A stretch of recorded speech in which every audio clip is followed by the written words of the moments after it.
France Maghreb 2. Bonjour à tous, ravi de vous retrouver sur France Maghreb 2. C'est parti pour votre émission et c'est la dernière de la semaine en ce vendredi sur France Maghreb 2, 9 décembre pour le grand forum, votre talk de fin d'après-midi. Soyez les bienvenus donc jusque 18h30 avec dans la dernière partie tout à l'heure l'éphéméride de ce vendredi et la télé, le sport aussi pour nous accompagner aujourd'hui.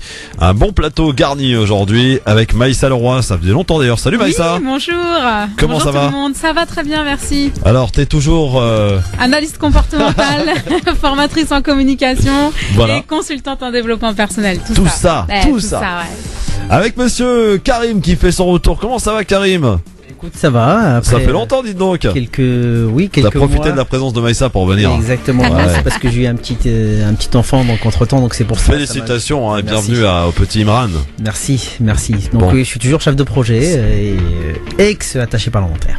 D'accord, chef de projet et ex-attaché parlementaire, donc t'as quitté le monde de la politique. Je suis toujours, j'ai quitté l'Assemblée nationale, mais je suis de manière très Assidue, avertie, ouais. assidue la politique. Très bien. Alors, à 17h, nous recevrons tout à l'heure monsieur Jack Lang, qui est le président de l'Institut du monde arabe depuis janvier 2013, à l'occasion de la semaine de la fête de la langue arabe, qui se déroulera du 12 au 18 décembre prochain à l'Institut du monde arabe. Un entretien intéressant que je propose d'écouter donc tout à l'heure à partir de 17h. Le j'aime ou j'aime pas également en fin d'émission. Le coup de cœur de madame Leroy. Alors moi, ça sera l'îlot des Combes. L'île aux décombres, c'est Ouais. quoi? C'est une association? Alors c'est pas une association, c'est ça parle de, c'est une grande maison avec un grand terrain, donc 4000 m² de terrain, qui prône la permaculture. Très bien. Karim? Bon, mon coup de cœur, moi, c'est l'émission que j'ai vue hier. D'accord. Donc tu faisais partie des 1 722 000 téléspectateurs. Exactement. Très bien. Avis tranché de madame Maïssa Leroy. Alors moi, c'est Miroir, mon beau miroir. Très bien. Tu te regardes souvent dedans? Vite fait, Ouais. Ça comme va? toutes les femmes. Tu t'as pas envie de le défoncer le matin, non? Le matin et le soir, si. Le soir surtout quand les enfants m'ont épuisé. Ah, très bien. Karim, ton avis tranché? Mon avis tranché, c'est simple. Manuel Valls, le Sarkozy des socialistes. Ah, au moins ça mérite d'être clair. Voilà. Très bien. Je rappelle aussi et indique aux auditeurs que nous recevrons aussi Tarek Mami, qui sera de la partie bien sûr, mais comme d'habitude, il est en retard. Une fois n'est pas coutume. Dans l'actualité de ce vendredi, c'est la Syrie et les bombardements qui continueront tant qu'il y restera des bandits à Alep. Déclaration il y a quelques heures du chef de la diplomatie russe. Moscou hier qui annonçait un arrêt des combats pour permettre l'évacuation des civils des secteurs rebelles d'Alep. Et puis nous parlerons aussi de ce scandale dans le milieu du football. Vous avez suivi un petit peu Football League, ça, révélation Mediapart. Et il se trouve qu'un club, plutôt deux joueurs d'un club français sont touchés par ces révélations, notamment Angel Di Maria et Pastore. Je vous expliquerai un petit peu comment ça se passe, vous allez voir, c'est bien orchestré tout ça. Hein. Et puis Marine Le Pen qui crée la polémique avec sa volonté de remettre en cause l'éducation gratuite pour tous. La dirigeante du FN veut faire payer les parents étrangers et interdire l'accès aux salles de classe aux enfants de sans-papiers. Voilà, Marine Le Pen a été absente quand même de la scène politique depuis un petit moment. Elle revient avec une petite polémique là qui va bien pour finir l'année tranquille. On y reviendra bien sûr avec les auditeurs au 01 40 33 9000. C'est le numéro de téléphone pour nous joindre et pour commenter avec nous l'actualité. Mais pour l'heure, voici le zapping. Le zapping, les meilleurs moments qu'il ne fallait pas rater à la télé, à la radio, sur internet, avec l'émission politique diffusée hier soir animée par David Pujadas et Léa Salamé sur France 2 qui recevait l'un des candidats à la primaire de gauche pour janvier prochain du Parti Socialiste, Benoît Hamon. Et cette émission qui a d'ailleurs eu un score d'audience très faible avec suivi par 1 722 000 téléspectateurs et 8% de part de marché, ce qui est donc très faible. Cependant, il y a une chronique très intéressante et finalement assez rigolote. Ça intervient à la fin. C'est l'humoriste belge Charlie Van Vanker qui refait l'émission à sa manière. Donc vous êtes candidat à la primaire de la gauche, mais qu'est-ce qui vous prend d'aller comme ça au casse-pipe, monsieur Hamon? Vous croyez plus en la politique, vous croyez plus en la vie, qu'est-ce qui se passe? Et admettons que vous soyez élu président, vous allez en prendre pour 5 ans. Alors que pour fraude fiscale, vous en auriez pris que 3 ans. C'est dommage. Quelque chose m'a frappé pendant ces 2 heures. David et Léa l'ont rappelé, la primaire de 2011 qui avait cartonné, vous avez refusé d'y aller, mais vous participez à celle-ci. Vous êtes le seul ministre de l'Éducation qui n'a pas fait une seule rentrée. Et vous n'y êtes pas allé quand il y avait moyen de gagner la région Île-de-France. Mais ma parole, vous concluez jamais, vous êtes le Jean-Claude Duss de la politique, c'est pas possible. savez quoi, si je l'utilise pas, je vous l'offre, monsieur Hamon, parce que peut-être qu'après le mois de janvier, ça peut servir. Rachid Nekas, politique franco-algérien, affirme avoir été kidnappé lorsqu'il était sur l'autoroute en Algérie, puis amené à l'aéroport Ouari Boumedienne pour y être expulsé pour prendre un vol direction Paris. C'est ce qu'il affirme dans une vidéo qu'il a postée hier sur les réseaux sociaux. السلام عليكم. أزل في الأول راني في المطار هواري بومدين في الجزائر. على بالكم وصل اليوم سي سلال وسي ويحيى يعني داروا لي كيدنابينغ في لوطوروت في طريق الجزائر وداروا لي ليكسبرسيون دفعوني من الجزائر وانايا تشوفوا بنتوما باسبور الجزائريان. J'arrive tout de suite, vous inquiétez pas. 20 secondes, c'est bon. C'est bon, on l'attend. Une minute, pas plus, et j'ai fini. Voilà, et je suis obligé de prendre un vol pour Paris. Voilà, يعني طردوني من بلادي وقالوا لي لازم ترجع لفرنسا يعني داروا لي قالوا لي ça c'est grave. خوا هذه السي سلال وسي يحيى ما نسمحوا لهمش Voilà. Et pour finir ce zapping, un extrait de l'émission Quotidien diffusée, vous le savez, chaque soir sur TMC, présenté par Yann Barthès. Et voici qu'un des reporters de cette émission était présent au meeting de Manuel Valls, qui était donc dans le Doubs, mercredi soir, sauf que le direct de Duplex s'est plutôt mal passé. Un militant est venu agresser purement et simplement le journaliste en direct. Au fort de la visite, ça devait être la visite du marché de Noël à Montbéliard. Et ben à cause du retard du train, il a dû annuler. Donc il y a aucun moment où oula. Wow. Dis-lui qu'on est en direct. Vous êtes des tarés là. Que t'as cette caméra? Qui est cette personne? Est-ce que tu peux demander qui est cette personne? Pardon. Mais on est en train d'écouter un discours là. S'il vous plaît, vous êtes là pour c'est n'importe quoi ces bonhommes. Bon. Décidément, t'as pas de chance avec les militants. Il n'y avait pas d'ambiance, en fait je me suis trompé. Ah oui, il y a de l'ambiance. Il y a de l'ambiance, c'est une ambiance particulière. Qu'est-ce qui s'est passé en fait? Est-ce que tu peux nous expliquer ce qui s'est passé? Est-ce que c'est un militant? Est-ce que c'est quelqu'un du staff? Je sais pas du tout pourquoi il s'est énervé, peut-être parce qu'on faisait un duplex pendant le meeting, mais toutes les autres chaînes font pareil, on n'est pas les seuls. Je sais pas, je pense qu'il a dû entendre ce que je disais, que ça a pas dû lui plaire. Comme je critiquais un peu la journée de Manuel Valls, voilà, il s'est agacé. Mais là, il s'est calmé, le service d'ordre l'a écarté. Bon, tu veux que je reprenne ce que j'étais en train de te dire ou pas? Oui, bien sûr. Alors, je vais juste demander à Paul de surveiller derrière moi si jamais il y a quelqu'un qui vient. Je regarde, t'inquiète pas. Donc la fin de la journée, c'était ce meeting ici. Là, c'est en train de se terminer. Manuel Valls vient de chanter la Marseillaise. Et pour son entrée, ils avaient préparé une musique un peu spéciale. Tu vas voir. Même pendant l'hymne national, il continue sa merde. Pauvre type. Enculé. Monsieur, c'est... Ils ont le droit de me pourrir ma soirée. Attendez, pardon. On va essayer de discuter tranquillement. Attendez. On va essayer de discuter tranquillement avec le monsieur. Monsieur. Mais venez. Expliquez-nous pourquoi vous êtes énervé, monsieur. Est-ce que Hugo, tu peux me dire si c'est un militant? Je suis désolé, il veut pas. C'est quelqu'un du staff. Tu veux pas? D'accord. Tu ne le sauras Je sais pas. Je peux pas te dire, je peux pas m'avancer, j'en sais rien. Mais bon, on va essayer. Bon, il se fait virer de la salle par le service d'ordre, donc je suis pas sûr que ce soit quelqu'un du Parti Socialiste. D'accord. Donc, Voilà, donc pour cet échange musclé, comme quoi de faire du direct, ça a toujours bien une prise de risque, forcément, surtout quand on va dans certains meetings, donc à l'image du meeting de Manuel Valls. C'était dans l'émission Quotidien donc de Yann Barthès. Diffusée chaque soir d'ailleurs sur TMC. C'est une bonne émission que je vous recommande d'ailleurs, pour ceux qui ne l'ont pas vue encore. Ouais, bonne émission, ça dépend Christophe. Oui, ça dépend. Quoi? Parce que moi j'aime beaucoup Yann Barthès, Voilà. mais j'aimerais bien, je l'ai pas entendu par exemple sur l'affaire de Jean-Pierre Pernaut. Clairement. Sur Jean-Pierre Pernaut, qui est salarié de Monsieur Aubouy, qui est de chez TF1, qu'il y a eu la polémique quand il a utilisé son JT de 13 heures pour contre les migrants. Donc j'ai pas entendu Yann Barthès. Pourtant je lui ai envoyé un message pour très bien. Oui. Sur Twitter. Sur Twitter, Oui, bien sûr. Voilà. Je suis pas le seul. Faites comme Karim, mesdames, messieurs, auditeurs, auditrices, vous qui avez souvent des choses à dire, à interpeller nos hommes et aux femmes politiques. Donc c'est voilà. l'occasion de le faire. Donc voilà, je mets un petit. Il t'a pas répondu, évidemment. Non, mais je suis pas le seul. Hein. Il y a plein de personnes qui l'ont interpellé. Tiens, on aimerait bien avoir ton avis sur Jean-Pierre Pernaut et sur les migrants, le fait d'utiliser un média. TMC faisant partie du groupe TF1, il y a peut-être des choses qu'on peut pas dire. Voilà.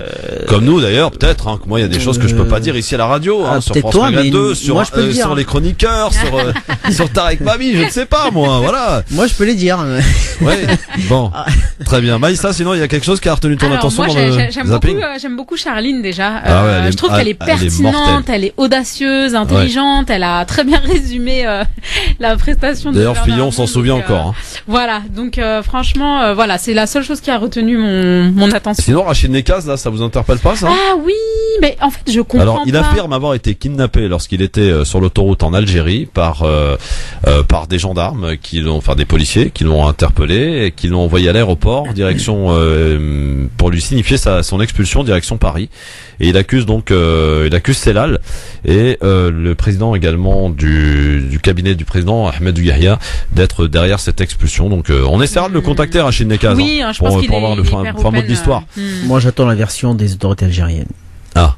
Tu veux pas Toi, tu es écouter pas celle confiant. de Nekaz? C'est que j'en ai eu. Au fait, c'est pour faire du buzz, pour se faire connaître, à mon avis. Donc, comme il a l'habitude de le faire, il a des convictions. Je respecte ses convictions, mais j'attends la réponse des autorités algériennes parce que, à mon avis, il doit y avoir quelque chose.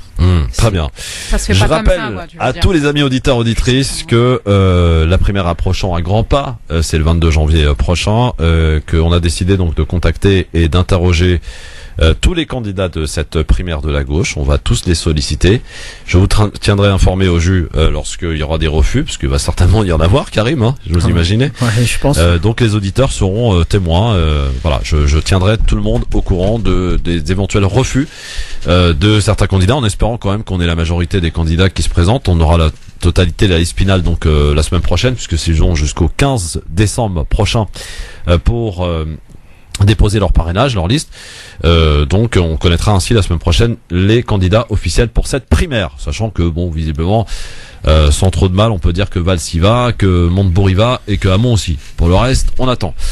Donc voilà pour ce qui est de cette petite info. Puis qu'à 17h, nous recevons donc monsieur le président de l'Institut du monde arabe, Jack Lang, qui d'ailleurs en profite, suite à une question que je lui pose d'ailleurs, pour apporter un soutien à l'un des candidats à cette primaire, qui vous le saurez tout à l'heure à 17h. Merci d'être avec nous sur France Maghreb 2. Je vois que ça deal en antenne, hein, comme ça, pour savoir qui va passer le premier et tout ça. Bonjour Tarek, comment ça va? Bonjour cher Christophe, bonjour à toutes, bonjour à tous et bonjour à ceux que j'accompagne aujourd'hui dans le studio ou ceux qui m'accompagnent dans le studio. Voilà. Maïssa et Karim. Voilà. La semaine dernière vous étiez tout seul, là vous êtes bien accompagné. Non mais il y a pas justement, moi j'aime bien, je veux dire c'est de la diversité des échanges qu'on peut sortir des choses. Je suis capable bien sûr de meubler 5 heures de parole, ça y a pas de problème. Ça oui. Je confirme. Ah oui, mais que les 5 heures deviennent 20 minutes, ça me va aussi. Hein. Mais 5 heures agréables, je t'ai mauvais. Bah évidemment. Je rappelle qu'on recevra donc tout à l'heure monsieur Jack Lang, le président de l'Institut du monde arabe, pour parler de cette fête de la langue arabe qui se déroulera à l'Institut du monde arabe du 12 décembre au 18 décembre prochain, donc la semaine prochaine. Et dont vous n'avez pas entendu encore parler, en tout cas pas trop. Et donc non, c'est vrai. On va faire du rattrapage. On va essayer en tout cas. Ouais. Avant de passer aux avis tranchés, une fois de plus, la pause aura été de courte durée. De nouveau le bruit des armes ce matin sur Alep. Malgré l'annonce hier soir de la Russie d'un arrêt des raids aériens et des tirs d'artillerie de l'armée sur la deuxième ville de Syrie, le régime a donc violemment, visiblement bombardé. Alors petite info, l'un des quartiers soi-disant rebelles. Oui. Je vous laisse terminer, cher en tout cas, c'est ce que rapporte Safa Makna, qui est correspondante de Monte Carlo, d'Oualia, que je vous propose d'écouter. Elle est sur place. Elle a apporté ce commentaire qu'elle a livré à nos confrères d'RFI. En ce moment, nous entendons les tirs d'artillerie. Ce sont les forces gouvernementales syriennes qui pilonnent les quartiers orientaux d'Alep. De là où je suis, j'aperçois le quartier où se trouvent les combattants de l'opposition et je vois des colonnes de fumée, j'entends des rafales de mitraillettes.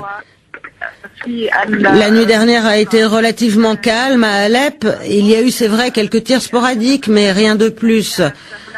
Mais ce matin, il semble que les affrontements ont repris dans les quartiers d'Alep-Est, précisément dans le quartier de Boustan al-Qasser. C'est dans ce quartier que les groupes combattants de l'opposition se sont retranchés. Voilà, alors là c'est la correspondante donc de Monte Carlo Toualia, une reprise des tirs d'artillerie. Alors donc Moscou promettait hier soir un arrêt des bombardements et des tirs de la part de Damas. Les mesures censées, rappelons quand même, c'est important, censées permettre l'évacuation de civils pris au piège, donc des violences selon Moscou. Je précise aussi, Tarek, pour être tout à fait complet, que des groupes armés de l'opposition syrienne empêchent des civils de quitter Alep-Est, allant même jusqu'à tirer sur les habitants qui fuient les combats. C'est ce que déclare en tout cas aujourd'hui un porte-parole de l'ONU. Voilà, pour ce qui est des informations sur Alep. On y vient, cher Christophe. D'abord, dans la déclaration d'hier du ministre des Affaires étrangères russe, la phrase complète, c'est l'armée syrienne va arrêter donc les grosses opérations bombardement et tirs d'aviation. Ce qui ne veut pas dire que les combats vont s'arrêter contre les groupes terroristes. Et dans ce que dit notre collègue donc de RMC via RFI, le langage n'a toujours pas changé. Qu'est-ce que c'est qu'un groupe combattant ? Quand on entend combattant, il y a toujours un subliminal, combattant de la liberté, combattant donc c'est pas des combattants. Aujourd'hui, il reste plus que Jabhat al-Nusra, donc les terroristes à l'intérieur de ce quartier. Celui qui avait fait du bon boulot ? Oui, c'est lui qui envoie les chèques. Pour Laurent Fabius. Oui, c'est lui qui envoie les chèques à Fabius, ou Fabius lui envoie les chèques. Alors, c'est pas qui paye qui. Alors, avec une autre précision, et je reviens à Alep, c'est que le président Obama, il lui reste moins d'un mois au pouvoir, et hier, il lève la restriction de livraison des armes à ces combattants, à ces groupes de combattants. Regardez, donc, dans une situation, donc, il jette encore de l'huile. Et la dernière chose, c'est qu'il y a eu un début d'arrêt de la guerre hier soir, mais les groupes terroristes qui en fait aujourd'hui deviennent des hommes autocontrôlés, parce qu'il n'y a plus de chef, la hiérarchie est cassée, ont bombardé. Et donc, en retour, comme on peut appeler ça maintenant la jurisprudence Lavrov ou la jurisprudence Bachar al-Assad, l'armée régulière, parce qu'il faut arrêter avec l'armée du régime, c'est pas ses enfants, c'est pas ses fils et ses beaux-frères, c'est aujourd'hui, et tout le monde le reconnaît d'ailleurs, l'armée syrienne qui a repris le bombardement. Ce qu'on a toujours dit dans cette radio, c'est 3 points qu'il faut toujours rappeler pour qu'on soit pas taxé de quelque chose ou d'autre. Le principal pour nous, c'est l'arrêt de la mort des Syriens, quel que soit le clan auquel ils appartiennent, parce que 100 000, 300 000, 500 000, ce sont des êtres humains, quel que soit ce qu'ils pensent. Ça, c'est la première chose. La deuxième, c'est que le traitement médiatique à l'international n'est pas fait de la même manière aujourd'hui, par exemple, à Mossoul, en Irak, et en Syrie, et à Alep, en Syrie. Ce sont exactement les mêmes procédures qui sont en train de se passer sur le terrain dans les deux pays. L'un dirigé par les Américains, ces bombardements, l'autre par les Russes. Et dans un cas, on parle des horreurs des terroristes qui empêchent la population de sortir. Et dans l'autre, on inverse et ça devient les horreurs de l'armée des régimes qui empêchent les citoyens. J'ai regardé hier pendant 3 heures plusieurs télévisions en langue arabe qui émettaient en direct de Alep. Et moi, ce que je regrette dans ce pays aujourd'hui, c'est que ces émissions et ces personnes qui s'expriment ne sont jamais diffusées. Et ce que vous entendez, c'est qu'ils nous ont torturés. Ils ont tué mon mari. Ils nous ont empêché de manger les civils. Je parle qui se sont échappés. Et dernière chose, il y avait plein de camions avec Croissant Rouge Qatar qui donnaient l'argent, qui donnaient de la bouffe et des aliments à ceux qui sont armés. Et rien pour les autres, sinon du pain rassis et quelques bouteilles d'eau. Alors que tous ces gens, quand ils se sont retrouvés dans une région qui s'appelle Margine ou un truc comme ça à côté d'Alep, dès qu'ils arrivent, ils sont contrôlés pour des raisons de sécurité. Et après, chacun, il a un matelas, des couvertures, ils appellent ça bataniya. D'ailleurs, ça m'a un peu rapproché parce qu'au Maghreb, on utilise aussi ce mot. Donc, un matelas, une bataniya et un sac de nourriture correspondant à une personne et un contrôle médical dans des ambulances. Bon, alors si ce type aujourd'hui, en tout cas aujourd'hui, je sais pas ce qu'il a fait il y a 3 ans, n'est pas pour essayer de sauver la situation, je sais pas qui peut le faire. Maïssa, je sais que la Syrie te tient à cœur. À tous, ça nous tient à parce qu'elle est un petit peu syrienne quand même. Oui. Un petit peu. Oui. De cœur ou de de... Ah non, Non, de... mon père, de- il est syrien. Ah bah alors Voilà. je me tais. Parce que là c'est le cœur qui va parler, c'est Ouais. pas nécessairement Ouais. la raison. Allez. Non, mais après, on peut pas, enfin, peu importe le pays, la guerre, l'appartenance, c'est malheureux de voir des civils qui payent le prix et on comprend pas, en fait. On comprend pas pourquoi les denrées sont pas distribuées correctement. À On tous. comprend pas pourquoi, le siège, un coup c'est bon, un coup c'est pas bon, un coup on envoie ci, un coup il y a des autorisations des États-Unis, un coup il y a, enfin, on comprend rien finalement. Et ça, c'est vraiment, vraiment problématique parce qu'à un moment donné, on sait plus comment se baser et quelle opinion avoir de tout ça. Et ça, c'est vraiment malheureux. Et ce qui me touche vraiment et que je vois au quotidien, bah, c'est le nombre de Syriens qu'on voit et on est complètement désarmés face à la misère qu'on voit Dans le métro, aujourd'hui on à en voit de Paris. plus en plus. Mais- Sur les trottoirs, au feu rouge aussi. Partout, les Ouais. feux rouges, mais partout. Et puis Mais on voit est-ce les que vous familles. avez retenu les chiffres donnés hier par M. Hamon sur France 2 qu'il faut peut-être vérifier? C'est que sur les réfugiés à l'international, toute l'Europe ne reçoit que 2%. Oui. Et donc mais c'est ça. 1,5 pour en l'Allemagne. Allemagne. 1,5 pour Non l'Allemagne. mais c'est extraordinaire. C'est-à-dire, imaginez que l'Europe, qui est aujourd'hui la puissance économique la plus Oui, riche, oui. recevait 50%. Qu'est-ce qu'on dirait? On prendrait les armes chacun dans son Non, mais quartier? c'est exactement ça. Bon. Bien sûr, bien sûr. Oui. Sous toute réserve, hein, je vais vérifier ce chiffre, Oui, parce que- qu'il me semble vérifier. énorme. Ouais. Et personne, y compris les deux journalistes, n'a contesté pour dire je vérifie. Un truc comme ça. 2%, c'est rien du tout. Ça veut dire que les autres sont partis où? Ça veut dire que les autres sont Turquie. partis non, dans tous les pays limitrophes de la Syrie, Oui. Bien sûr. arabes, Oui. en Iran, Au Liban, il y en a beaucoup. au Liban, Au Liban, il y a plus que la moitié de la population. Bien sûr. Et ces gens-là ne crient pas à je sais pas quoi, à Oui, l'islamophobie, mais oui, tout mais ça. bon. Donc vraiment ces chiffres moi m'ont retenu hier soir et je vais les redire jusqu'à ce que j'ai la preuve que c'est faux. Karim. Ah, moi, c'est difficile de prendre la parole après Tarek. Hein. Bah alors je me tais. Maintenant, je parle en- Là, c'était des mots d'arabe. Non, c'est très bien de remettre les choses dans leur contexte parce que tout le monde est aujourd'hui, on le voit bien, le discours, en tout cas actuel, de beaucoup de politiques, malheureusement, de quel que soit le bord, c'est de toujours faire, en tout cas, agiter le chiffon de la peur. Attention, ils arrivent. Et quand on Exact. commence à regarder qui arrive, ces personnes-là n'ont rien demandé. Et ben certaines personnes qui sont au gouvernement aujourd'hui et qui étaient peut-être au gouvernement avant ont une part de responsabilité parce qu'ils ont été peut-être foutre un peu la pagaille dans leur pays. Moi, je ne porte pas Bachar al-Assad dans mon cœur, mais évidemment. Mais si les Syriens le veulent comme président, bah, qu'on les laisse choisir leur président. C'est la seule réflexion qu'on doit avoir parce qu'on ne peut pas faire les gendarmes du monde parce qu'on voit aujourd'hui Et faire le bonheur des hommes malgré eux quoi. Exactement. Donc, Exactement. On décide à leur place. je peux pas décider à la place des Syriens. Si les Syriens disent, parce que là, par contre, c'est là, il faudra les aider à structurer des élections, bien sûr, et tout le mécanisme institutionnel. Oui, pas de problème. Et s'ils demandent à avoir Bachar al-Assad comme président, bah, il faut les laisser faire. Mais je peux rebondir sur quelque chose. Quand je t'entends dire oui, il faut les aider à restructurer, etc. La France, elle est très mal placée pour les aider à restructurer au niveau politique. Je parlais pas de la France. Je Oui, parlais- voilà, tu parles au niveau Je international. parle au niveau Voilà. international. La Ça France, pourrait être la non, Turquie quoi. parce qu'elle est très bien L'humanité. placée par rapport à la France. Oui, hein. voilà. Ouais, parce que Et quand on par voit, ça le fait côté je sais pas humain combien aussi, de hein. quinquennats qu'on vote pour le moindre mal. Je pense qu'au niveau politique, il y a de la réforme à faire. Non, mais je parlais pas de la France. Quand je dis il faut les aider, je parle de Oui. des forces internationales et ça. Celles qui le peuvent. hein, du Exactement. moins. Ben, je parle déjà des pays limitrophes. Je vois pas pourquoi aujourd'hui le Liban n'est pas son mot à dire, ou la Turquie par exemple. Malgré l'image qu'on a de la Turquie en France. hein. Je précise, pour être tout à fait complet sur le sujet, que l'Assemblée Générale onusienne doit voter aujourd'hui une résolution pour un cessez-le-feu immédiat en Syrie. Qui n'est pas impérative en droit, Voilà. parce que sinon l'État palestinien serait né il y a 50 ans. Ah ouais, bien sûr, bien sûr. Bien sûr. Non mais faut rappeler. Alors, Les il évidences. est temps désormais de contempler sérieusement la possibilité d'une relance des discussions politiques, a dit hier l'envoyé spécial onusien Stéphane de Mistura. Oui. Voilà. Mais c'est vrai. Ça c'est la petite fraise. Bon, évidemment, on sait ce qu'on pense tous de l'ONU, à quoi ça sert, à rien finalement. Le machin disait notre Le général. machin disait Notre notre général de Gaulle, effectivement. Voilà. On va en reparler bien sûr avec vous au 01 40 33 9000. On va passer, parce qu'il y a du monde aujourd'hui, aux avis tranchés. C'est parti. 5,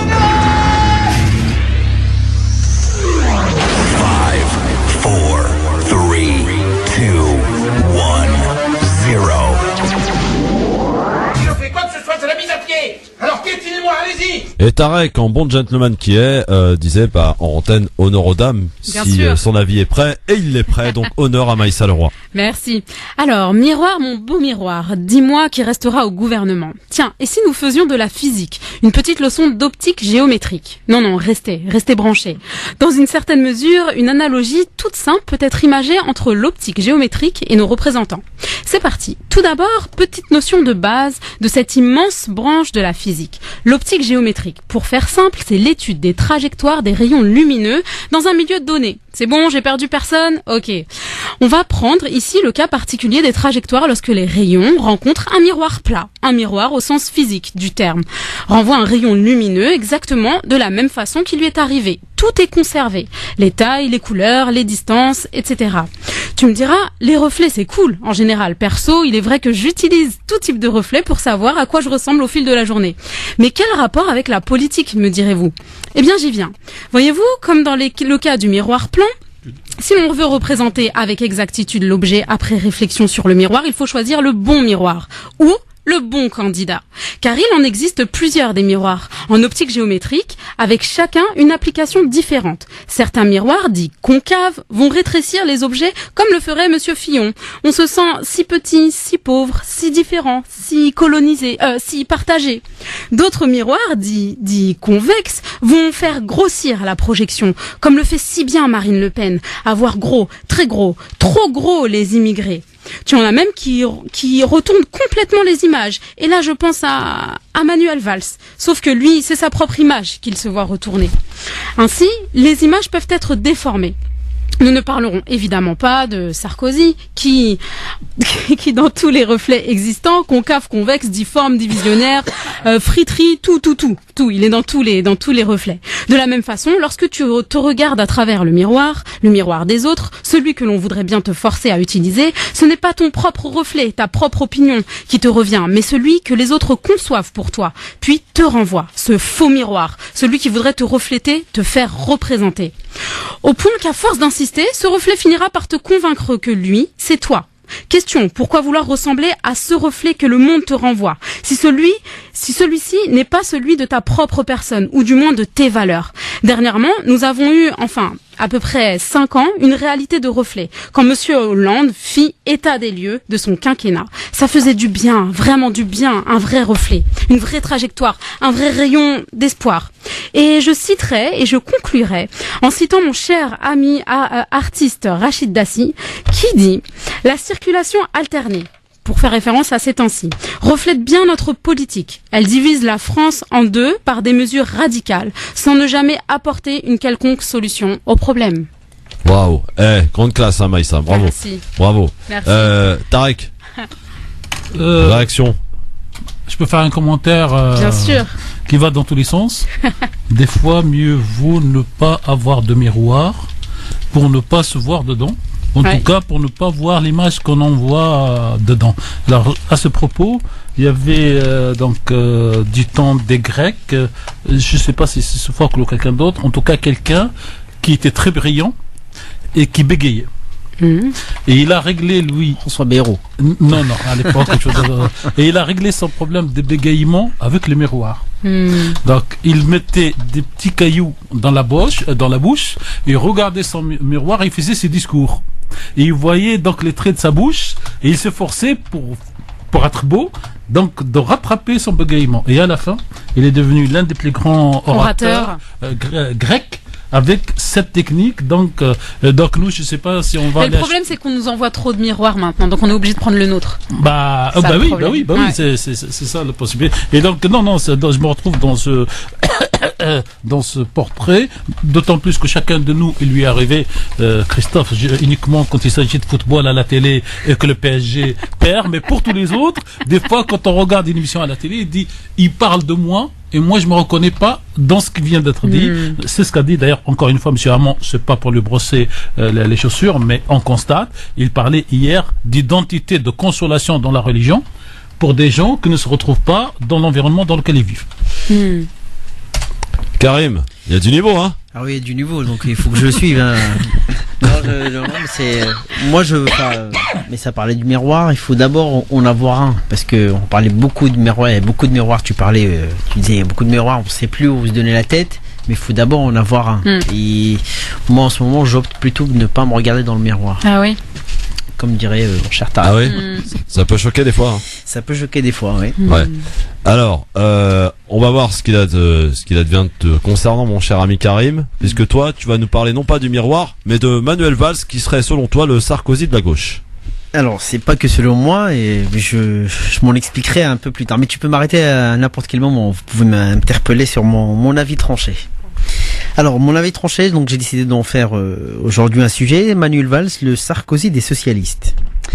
Alors, je le rappelle, Manuel Valls a officialisé sa candidature à l'élection présidentielle dans le cadre de la primaire de la gauche, depuis son fief à Ivry, dans l'Essonne. Dans la mythologie valsienne, c'est la ville où tout a commencé pour lui. En général, en France, le lieu d'où l'on parle est un message à lui seul. Ivry, c'est une ville populaire et de gauche. C'est un marqueur de gauche dont a besoin Manuel Valls. C'est une ville où il y a plus de 50 communautés. C'est un marqueur de diversité. Il en a besoin, l'ancien chef de gouvernement. Il suffit d'ailleurs de regarder l'image bien soignée qu'il a renvoyée à toutes les rédactions avec tous ces gens et toutes ces couleurs et aussi de tous les âges autour de lui lors de l'annonce de sa candidature. Ivry, c'est aussi la ville où Manuel Valls a mené ses nombreux combats politiques, ou je dirais plutôt combats politiciens. Rappelez-vous, lorsqu'il s'était opposé à un supermarché Franprix, le Franprix halal à l'époque, ça a fait du grand bruit. Rappelez-vous aussi de la déclaration sur le marché de la ville, où il disait il manquait quelques whites ou quelques blancos. Mais Ivry, c'est surtout la ville qui a fait de lui un homme politique. Lui, l'apparatchik, je le rappelle, parce qu'il a été nommé à Ivry et pas originaire d'Ivry, l'ancien collaborateur de Michel Rocard, l'ancien conseiller de Lionel Jospin, lui, le professionnel de la politique. Ivry, c'était donc le lieu tout naturel pour lancer sa candidature. Et puis, je regarde de manière attentive, et c'est là où j'en viens à l'explication de mon avis tranché, sa déclaration. Et alors, Manuel Valls est apparu brutal et acrobatique, comme souvent diraient certains. Brutal parce que c'est dans sa nature, il dit les choses avec brutalité, il est franc, voire franc-tireur. D'ailleurs, Emmanuel Macron a dû avoir les oreilles qui sifflaient lorsque Manuel Valls a déclaré, plein de lyrisme, que la réussite ne se mesurait pas au compte en banque, mais à la lumière que l'on a dans les yeux. C'était une bonne pique, d'ailleurs, pour l'ancien ministre de l'économie qui avait déclaré dans la presse, je le rappelle, il voulait des jeunes qui avaient envie de devenir milliardaires. Alors, pour Valls, visiblement Macron ne fit pas le bonheur, comme l'argent. Cela donne une idée du match qui va se jouer entre ces deux hommes, certainement dans les prochains jours. Cela confirme aussi un Manuel Valls combattant face à ses adversaires et battant pour lui-même. Je vais me battre, j'ai la volonté, je veux peser, je m'engage, il en veut tellement qu'il en est révolté. Et il est tellement révolté qu'il en est réduit à un exercice d'équilibriste dans ses discours. Alors j'affirme que Manuel Valls me rappelle un certain Nicolas Sarkozy. Certes, c'est une personnalité clivante. Soit on aime à fond, soit on n'aime pas. Comme moi. Et d'ailleurs, pour le journal catalan, un journal catalan qui a titré Manuel Valls, le Sarkozy des socialistes. C'est un journal conservateur, c'est La Razón. Et a osé, et je rappelle que quand même Valls est l'homme le plus catalan des hommes politiques français. Et entre les deux hommes, je parle de Manuel Valls et Nicolas Sarkozy, il y a une certaine chose, on va dire leur biographie se ressemble. Mais vraiment de manière très très proche. Les deux ont été ministres de l'Intérieur et ont fini par se rebeller contre leur mentor pour mettre à bien leurs ambitions personnelles. Je parle là de Sarkozy contre Chirac et Manuel Valls contre Hollande. Et comme Nicolas Sarkozy, Manuel Valls a une tendance, a une énergie inépuisable et un grand talent pour irriter les siens. Et là, je veux rappeler sa main de fer, comme diraient certains, contre les Roms, l'épisode du Burkini, la déchéance de nationalité, les 49.3 des lois Macron et El Khomri, la remise en cause du droit de manifester, son voyage en finale de la Ligue des Champions avec ses enfants, au frais de la princesse, payé par le contribuable français, et j'en passe. Et puis je finis par dire à Monsieur Valls qu'il ne suffit pas de vouloir le rassemblement pour qu'il ait lieu. Surtout après des années et des années de règlement de compte et de division et de fronde avec sa propre partie. Donc je dirais qu'il est compliqué de s'opposer en rassembleur quand vous êtes fâché avec toute une partie de votre famille.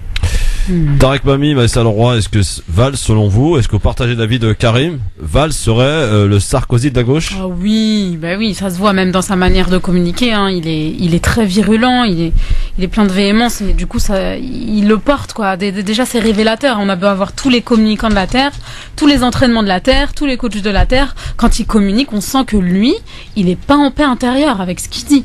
Ça se voit en fait. J'aime bien cette expression. Non mais c'est ce qu'il dégage. Hein. Quand je le regarde, moi je vois, il m'inspire pas confiance, pas sérénité. Ah oui non, clairement. Ouais. Tarek. Alors, monsieur Valls, vous voyez, donc déjà la langue qui fourche. Ouais. Et la langue qui fourche.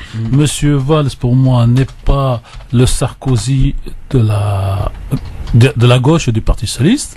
Monsieur Valls, pour moi, est plutôt le Sarkozy bis de la droite. Et je vous rappelle la belle phrase de Madame Martine Aubry avant 2012, où un jour elle lui a dit « Manuel, ta place n'est pas là, tu devrais démissionner ici pour aller chez les Républicains d'aujourd'hui. » À l'époque, c'était l'UMP. Et donc, si vous voulez, il est dans l'excès. Il y a deux personnages dont je n'ai jamais compris la trajectoire politique au Parti socialiste. On y va. Celui qui aime Nosra, qui est un gosse de riche. Fabius, qui est riche, et sa place aurait pu être à droite, dans une espèce de droite modérée, dans une droite qu'on appellerait aujourd'hui une droite à la Juppé, parce qu'il avait sa place, il a les intérêts de sa vie, de ses enfants et de son escroc de fils plutôt du côté de la droite, et vous avez exactement la même chose pour Valls. Il faut juste lire un petit peu l'historique de Valls. Le Valls n'est pas le fils d'un immigré pauvre espagnol. Il est le fils de riches. Il habitait avec ses parents quand il a débarqué à Paris 5e. Il n'y a pas beaucoup de Mohamed qui peuvent ou qui pouvaient habiter là-bas. Et la dernière chose sur Valls, on dirait que ces gens font des projections politiques et pour dire si je vais être dans un parti de droite, je vais rassembler à tous les autres, un peu Wauquiez aujourd'hui et quelques autres. Donc j'aurai pas forcément ma place. Donc ce que je vais faire l'inverse. Je vais faire ce qu'on appelle en psychanalyse la transgression pour aller du côté des socialistes. Et dans les socialistes, j'explique que je me distingue. Et donc Valls de droite ou de gauche, c'est la même chose. Valls est quelqu'un qui roule pour lui-même. Il ne roule ni pour la République, ni pour la France, ni pour l'Espagne, ni pour l'intérêt général. Vous allez nous parler de la langue arabe dans un instant, Tarek, et ça tombe bien puisqu'on va aussi en parler avec notre invité dans un instant, Jack Lang, le président de l'Institut de Maghreb. À tout de suite. Merci d'être avec nous sur votre radio France Maghreb 2. C'est le grand forum évidemment avec vos appels si vous le souhaitez. On prendra d'ailleurs quelques-uns de vos appels dans quelques instants au 01 40 33 9000. Dans un instant, nous allons recevoir donc monsieur Jack Lang, président de l'Institut du monde arabe. Pour en finir donc avec Valls qui effectivement a annoncé sa candidature, on l'a annoncé donc c'est en début de semaine depuis son fief effectivement à Évry. Tarek Mami, je profite de votre présence pour rappeler aux auditeurs que nous allons tous inviter les candidats aux primaires de la gauche.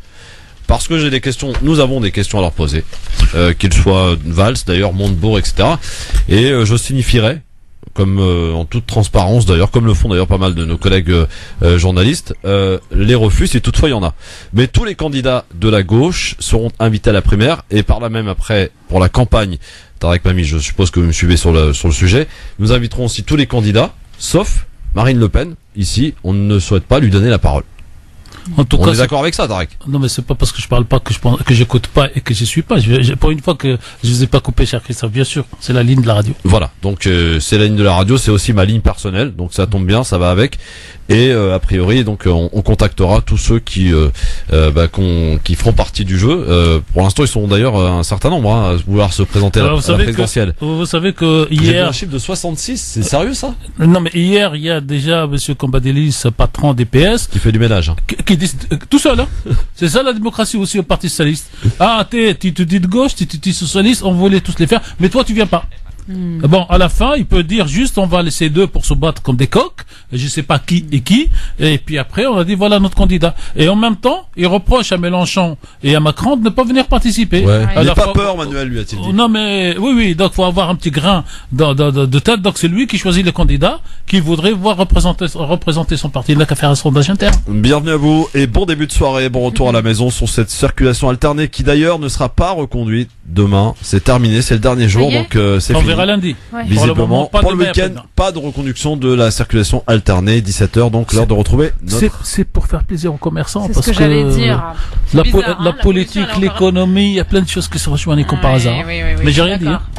Ça me rappelle une petite histoire de ce que j'ai pu voir sur les réseaux sociaux. C'est un monsieur qui se fait arrêter et qui dit par la police, et le policier lui dit mais monsieur, aujourd'hui vous pouvez pas rouler, c'est impair. Et il dit moi je suis père tous les jours, je suis père de mes enfants, je suis un formidable père, donc j'ai le droit de rouler. 17h, l'actualité, notre invité, c'est parti. France Maghreb 2, l'invité de la rédaction. Bonjour monsieur Jack Lang. Bonjour. Et bienvenue sur notre radio France Maghreb 2, dont vous êtes un habitué puisque nous avons le plaisir de vous avoir assez régulièrement pour parler des nombreux événements qu'organise l'Institut du Monde Arabe. Avant de vous poser ma première question, je rappelle aux auditeurs que vous en êtes le président depuis janvier 2013 et que vous l'avez d'ailleurs fortement dynamisé. Alors ma première question, ce travail de rénovation est-il le résultat de votre expérience professionnelle et ministérielle ou plutôt celui de votre passion de la découverte de la culture arabe et de la diversité de cette culture ? Bon, d'abord, on ne fait rien de bien sans passion. Vous savez bien, vous-même à la radio ou d'autres, je suis quelqu'un qui ne peut agir que s'il aime. Et en effet, j'aime la culture arabe depuis longtemps déjà. Ça remonte à des années très anciennes. Et j'ai contribué, vous le savez peut-être, à faire construire cet Institut du monde arabe quelques temps après l'élection de François Mitterrand. Ça remonte à un bout de temps. Et puis, voilà... Et lorsque le président de la République, François Hollande, m'a demandé de prendre la tête de l'Institut, qui connaissait à ce moment-là quelques difficultés, je lui ai répondu évidemment oui avec enthousiasme. C'est un enjeu passionnant pour établir un lien permanent entre le monde arabe, son histoire, son présent, son futur, et la France, l'Europe. C'est quelque chose de tout à fait excitant. Jack Lang, nous vous recevons aujourd'hui à l'occasion de la tenue de la semaine de la fête de la langue arabe, c'est important de le dire, à Lima, du 12 au 18 décembre prochain, qui, comme le rappelle d'ailleurs votre brochure, est la 5e langue parlée dans le monde et la 6e langue officielle des Nations Unies. Pourquoi cette semaine? Est-ce que c'est la première du genre que Lima organise? Non, disons que c'est la consécration, si je peux dire, d'un travail que j'ai engagé depuis mon arrivée pour redonner à l'enseignement de la langue arabe et à la culture arabe une plus grande place au sein de l'Institut, au sein de Lima. Quand j'étais ministre de l'Éducation nationale, j'avais déjà voulu encourager et soutenir l'enseignement de la langue arabe, qui est en effet l'une des grandes langues universelles. Au demeurant, la France a des liens anciens, multiples, divers, avec le monde arabe, directement ou indirectement. Donc, quand j'ai été nommé à la tête de Lima, je me suis dit, il faut que la langue arabe soit soutenue, encouragée. Et finalement, grâce aux équipes qui animent l'Institut, nous avons aujourd'hui un très grand nombre d'apprenants, comme on dit, des élèves, des petits, mais aussi des adultes qui ont besoin pour leur métier, la culture ou la vie économique, de connaître cette langue. Tout simplement, il y a certains qui viennent pour apprendre à aimer, à parler, à pratiquer cette belle langue. Je vous propose, Jack Lang, de renvoyer nos auditeurs à prendre connaissance des détails du programme de cette semaine consacrée à la langue arabe. Cependant, comment décrivez-vous cette semaine à l'auditeur qui nous écoute en ce moment? Comment la décrire? En quelques mots, je dirais que c'est une succession de manifestations, à la fois musicales, poétiques, mais aussi des rencontres autour des méthodes d'enseignement de la langue arabe que nous voudrions sans cesse améliorer, pas seulement à Lima, en général. Et en particulier, il y aura un séminaire qui réunira des grands spécialistes qui s'interrogeront sur précisément la meilleure façon de faire découvrir, aimer et pratiquer la langue arabe. Donc voilà, on fera alterner des rencontres sérieuses, approfondies, et puis des événements plus festifs. Une question de fond à présent sur la place de la langue arabe en France. Cette riche semaine ne vient-elle pas démontrer par l'absurde le recul de l'apprentissage de la langue arabe et également la délivrance des diplômes universitaires dans cette matière du fait de l'absence de politique globale, alors que son apprentissage remonte à François Ier puis à Louis XIV, etc. Vous avez tout à fait raison. Les liens entre la France et le monde oriental, et en particulier la langue arabe, sont très anciens. Et bon, moi je déplore que l'on ait, au cours des dernières années, relâché l'effort que nous avions engagé, que j'avais engagé, de parler personnellement comme ministre de l'Éducation nationale. Nous avions créé de nombreux postes à l'agrégation ou au CAPES. Bon, depuis 2 ans, je dois dire que l'actuel ministre, Madame Najat Vallaud-Belkacem, a repris un peu le flambeau et a accompli un certain effort. Je trouve qu'on devrait aussi davantage soutenir les études d'arabe un peu partout dans les universités. Et Gilles Kepel avait d'ailleurs soumis un excellent rapport qui proposait toute une série de choses. Je suis persuadé qu'il faut en effet redoubler de volonté. Et l'Institut du monde arabe, je dirais, maintient la flamme. Plus que ça, nous sommes en pleine ascension. Puis il va y avoir une chose importante qui va se passer dans les prochains mois. Comme vous savez peut-être, la différence de la langue anglaise ou la langue française qui bénéficie d'un système d'évaluation internationale pour apprécier les différents niveaux, la langue arabe n'a pas ce système. Et nous avons entrepris de le créer. Alors, ça réclame tout un travail préalable avant de l'établir. Et le jour où ce sera établi, l'IMA en aura la charge. Et ça s'appliquera, plutôt ça sera généralisé à travers l'ensemble des pays arabes ou des pays qui enseignent la langue arabe. Ça c'est quelque chose qui donnera à la langue arabe sa pleine dignité, sa pleine reconnaissance comme langue de culture universelle. Jack Lang, on murmure que vous vous battez pour ouvrir une section de l'IMA du côté de Tunis. Est-ce une info ou un tox? Non, il y a eu du côté de Tunis, pour employer votre expression, il y a eu des différentes propositions, les unes privées, d'autres publiques.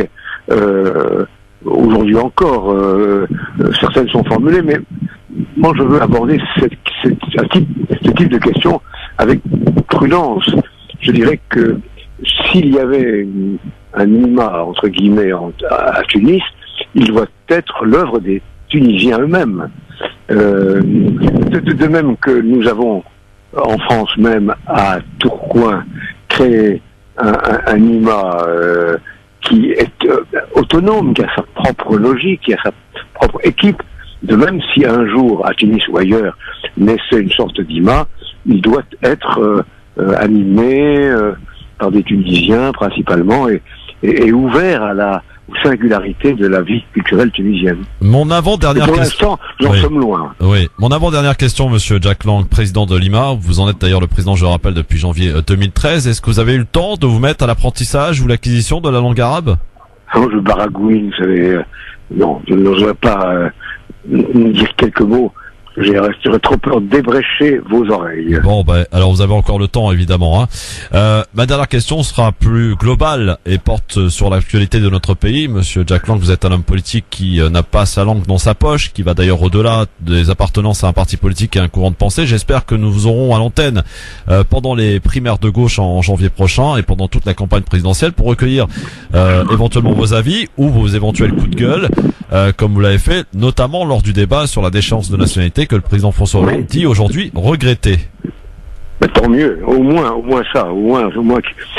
qu'il ait formulé ce regret, parce que c'était franchement quelque chose qui nous a beaucoup déplu, et surtout quelque chose qui a fait oublier les mesures positives qu'il a pris au long de sa présidence pour améliorer toute une série de situations. Enfin bon.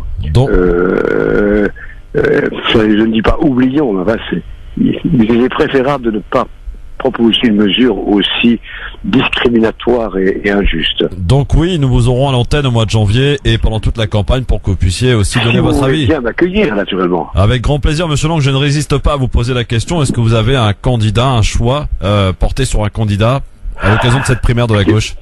Mais pour l'heure, vous savez, je crois que les choses sont relativement simples. D'abord, je suis assez attristé de constater que les candidats pleuvent par dizaines ici et là.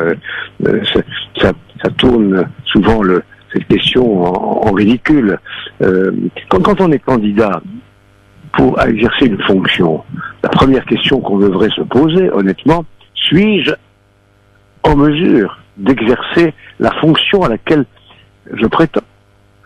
Ai-je les qualités? On peut avoir des tas de qualités pour exercer toutes sortes de fonctions, mais celle de président de la République est très particulière. Or sans être trop désobligeant, la plupart de ceux qui sont candidats, en aucune manière ne pourraient exercer cette fonction. Alors pourquoi sont-ils candidats? Pour qu'on parle d'eux, pour les raisons d'arrière-boutique politique. C'est une façon de déconsidérer, je dirais, ces primaires. Donc vous soutenez personne? Vous soutenez personne? Non, si. Je pense qu'aujourd'hui, la seule personnalité qui, au regard de ce qu'est la présidence de la République, est en mesure, par son expérience, par son tempérament, par son énergie, sa stature, de pouvoir prétendre exercer cette fonction, c'est Manuel Valls. Certes, je ne suis pas toujours d'accord avec lui, nous avons eu parfois des divergences d'appréciation sur tel ou tel sujet. Vient un moment où il faut choisir. Et moi je considère que c'est le seul aujourd'hui en mesure d'exercer, s'il était choisi, le mandat de président de la République. Qualifiez-vous, et ça sera là ma vraiment toute dernière question, d'acte courageux de la part de François Hollande d'avoir renoncé, de briguer un second mandat? Oui, c'est un acte courageux, lucide, qu'il a exprimé avec dignité, et je pense que cette élégance doit être saluée, et il a eu raison. Un jour, on pourra peut-être analyser les conditions, la façon dont certains sont comportés vis-à-vis de lui, ou les erreurs qu'il a pu commettre aussi. Mais, étant donné la situation, je crois que c'est un acte de citoyen qu'il a accompli avec beaucoup d'élégance, je trouve. Jack Lang, président de l'Institut du monde arabe, merci d'avoir répondu à nos questions et de nous avoir présenté donc cette semaine consacrée à la fête de la langue arabe et qui se déroulera, je le rappelle, du 12 au 18 décembre. À très bientôt. À très bientôt et merci pour votre accueil. Merci Monsieur Lang. Au revoir. Merci Jack. Voilà. Ah oui, non mais Jack c'est un monument de la politique quand même, Jack Lang. Jack, ça s'écrit à l'américaine, hein, oui, c'est J-A-C-K. Absolument. Pas Jacques comme Jacques Brel ou tous les Chirac, autres. exact. Ou Jacques Chirac et tous les autres Jacques, dans beaucoup de Brel d'ailleurs. Donc Jack Lang qui annonce sur France Maghreb 2 qui soutient Manuel Valls pour la primaire. Karim? Jusqu'à il y a 10 minutes, on va dire, j'avais beaucoup d'estime, en tout cas pour Jack Lang par rapport à sa carrière et même par rapport à ce qu'il dirige aujourd'hui, puisque je connais un peu le programme de l'Institut du monde arabe, mais malheureusement il m'a déçu là par rapport à son soutien à Valls. Il dit qu'il n'est pas forcément d'accord avec tout sur lui. S'il n'est pas d'accord, mais pourquoi il soutient? Parce qu'il dit que selon lui, c'est le seul. Vous connaissez, cher Karim, la fameuse expression, c'est le moins pire d'entre eux. Donc on avait un moins pire qui a perdu, le deuxième moins pire perdra. Je connais un peu le passé de Monsieur Lang et je pense qu'il est beaucoup plus proche de ce que pense par exemple Benoît Hamon et de ce que pensent les aubristes de manière générale que Valls aujourd'hui. Donc je me pose la question, est-ce que c'est par opportunisme? Je me dis non, parce qu'il lui reste 3 ans de mandat encore à l'Institut du monde arabe, donc ou peut-être est mise sur une défaite de la gauche en 2017 avec une probabilité de reconstruction du Parti Socialiste autour de Manuel Valls. Peut-être. Sans Manuel Valls, en tout cas. D'après vous, cher Tarek, mais moi je persiste, Manuel Valls sera le moins triste le jour de la défaite en 2017, parce que aujourd'hui, son projet, c'est d'aller jusqu'au bout du Parti Socialiste, de l'exploser, le changer de nom et le reconstruire autour des personnalités qui sont d'accord avec qui l'avait soutenu. Est-ce qu'il nous reste 3 minutes pour reparler de la langue arabe? Bien entendu, mon cher habitat, avec votre avis tranché n'est pas encore arrivé. On va donc ainsi l'écouter et vous allez, ça va être un complément de cet entretien que nous a accordé Jack Lang. Et comme vous le savez, pour moi, c'est toujours un point de vue, car ça pourrait changer demain. Je suis pas socialiste, mais presque. La place de la langue arabe en France. Avez-vous, chères auditrices, chers auditeurs, entendu dans la grande presse, c'est-à-dire la presse qui fait le plus d'audience et qui finit par fabriquer l'opinion publique, que la France fêtera ce 18 décembre 2016 la journée de la langue arabe? Savez-vous que l'UNESCO célébrera cette journée. La nouvelle que l'IMA, l'Institut du monde arabe, réserve et organise toute une semaine pour cette fête de la langue arabe du 12 au 18 décembre 2016 est-elle arrivée à vos oreilles? Si oui, vous avez la chance de faire partie des quelques centaines de personnes en France qui, par curiosité intellectuelle ou présence dans les peu nombreux réseaux de communication, qui s'intéressent à la question de la langue arabe en France aujourd'hui. Pourtant, la langue arabe est une langue de culture de portée universelle, une langue de communication avec un monde arabe contemporain en pleine mutation, une langue qui est la 5e langue parlée au monde et la 6e langue officielle des Nations Unies. En fait, en France, la langue arabe apparaît pour beaucoup de citoyens français normaux, comme dirait le président François Hollande, qui sont travaillés par une large partie donc de la classe politique dirigeante et par une partie de la presse, par de nombreuses organisations, associations, groupuscules et autres sectes, comme l'arbre derrière lequel se cache la forêt. Les forêts islamistes et même islamiques, comme l'écrit noir sur blanc François Fillon, le candidat de la droite et du centre aux élections présidentielles, dont le titre de son livre « Combattre le totalitarisme islamique » et non pas islamiste.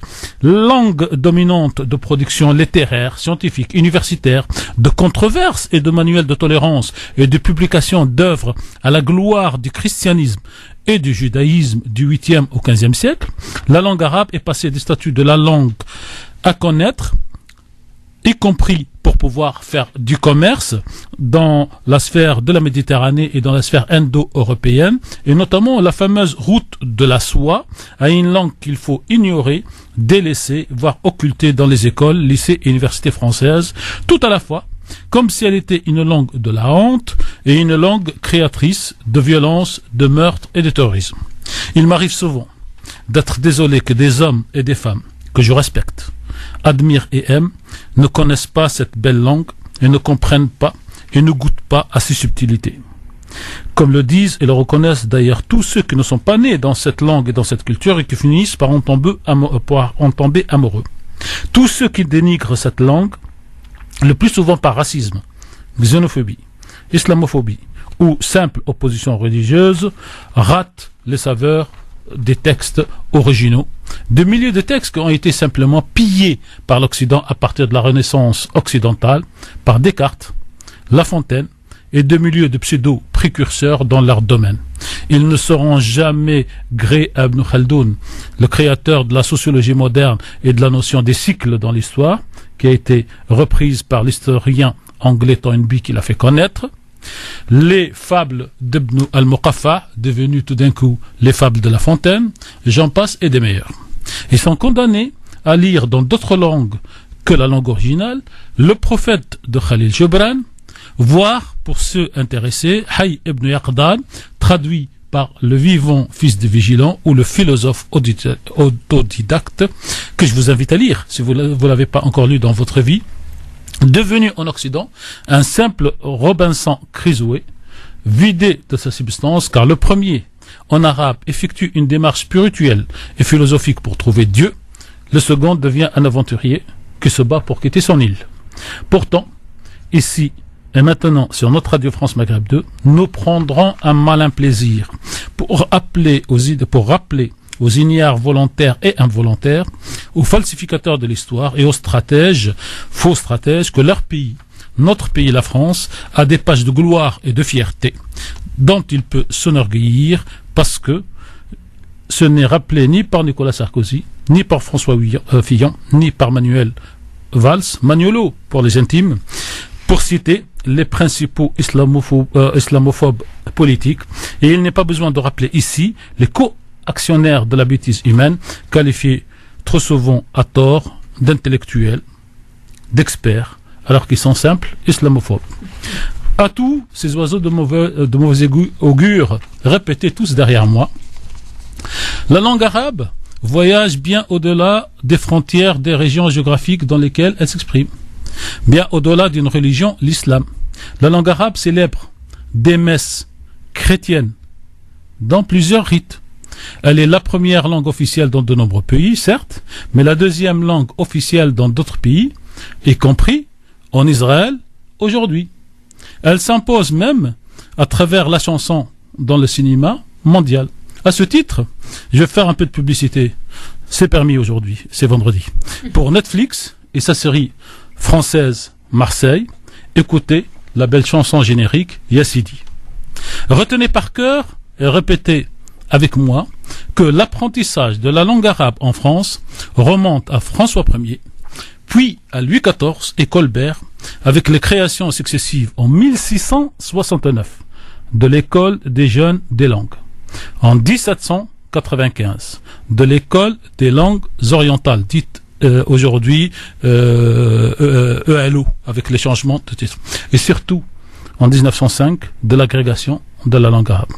Alors, la langue arabe en France, vous connaissez ou je répète tout? Ça va aller. On a tout compris, en tout cas. Tiens, vous parlez l'arabe, Karim et Maïssa? Alors, pas le littéraire, oui, mais moi, oui. Moi, les deux, littéraire aussi. J'ai mon LV2 au lycée, c'était arabe.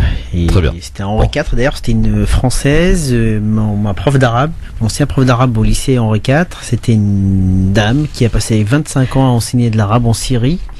Et c'était une pure française, c'était Nathalie, elle s'appelle Nathalie, qui parle très bien, qui me comprenait très bien les règles arabo-tajouid. Dans un instant, on va accueillir nos auditeurs, mais on va aussi parler de ce qui s'est passé en Corée du Sud. Vous avez suivi la présidente qui a été destituée par le Parlement après quelques mois de manifestations, et on parlera aussi du scandale. Le grand forum avec Monsieur Karim qui est avec nous, avec Maïssa Leroy, avec Tarek Pami aujourd'hui pour échanger avec vous sur France Maghreb 2 d'actualité, bien sûr. Il en est question. On va parler juste, je vous précise quand même que les autorités algériennes par rapport à l'affaire Rachid Nekaz ont réagi. Alors tout simplement, Rachid Nekaz aurait été interpellé sur l'autoroute pour un simple contrôle, j'allais dire, et on lui a posé la question où allez-vous? Il a dit à l'aéroport pour prendre mon avion. Ils l'ont simplement escorté jusqu'à l'aéroport et mis dans l'avion, sachant qu'il avait déjà prévu de venir en France puisqu'il avait une réunion, une conférence à Lyon et une autre à Genève. Donc visiblement ça ressemble à un gros coup de buzz de Rachid Nekaz. Donc c'est ce que je disais tout à l'heure, Christophe. Non mais explique aux auditeurs. On a expliqué tout à l'heure, c'est-à-dire qu'il a été, lui dit, j'ai été kidnappé en Algérie, on m'a expulsé de mon pays, l'Algérie. Or, c'est pas tout à fait ce que dit l'autorité algérienne. Et merci à Sofiane d'ailleurs, Lakhdari, qui vient de me signifier. C'est ce que je te disais tout à l'heure, Christophe. Je t'ai dit, j'attends la version des autorités algériennes, et on l'a eu. Voilà. Corée du Sud, on en parle très peu de la Corée du Sud ici à la radio, mais on va en parler parce qu'il se passe quelque chose d'assez important. C'est la présidente de la Corée du Sud qui a été destituée par le Parlement à la suite de plusieurs mois de manifestations. Finalement, c'est le peuple qui est en train de reprendre le pouvoir à travers tous les pays du monde, là, sur le coup, non? Qu'en pensez-vous? Ça vous laisse sans voix? Oui. À ce point-là? Moi, je préfère écouter Karim et la politique. Non, enfin, moi, certes, on peut se réjouir que le peuple reprenne la politique, mais enfin, un peu le pouvoir en Corée du Sud. Il y a des pays qui commencent à trembler, alors peut-être. Mais le problème, il y a des pays qui commencent à trembler, mais le problème, c'est que ça va amener le pays vers le chaos. Mais vraiment le chaos total. Et là, on verra l'état du pays dans 3-4 ans. Exact. Et là, on pourra faire comparer avec l'époque de la présidente actuelle, enfin, qui est destituée, et dans 5 ans, on fera le bilan de est-ce que c'est une bonne décision de la destituer ou pas. En ce qui me concerne, je la compare tout de suite à la situation au Brésil. Ouais. Et on regarde, est-ce que c'est le peuple. Dilma Rousseff, c'est ça? Oui, mais est-ce que c'est le peuple qui a destitué?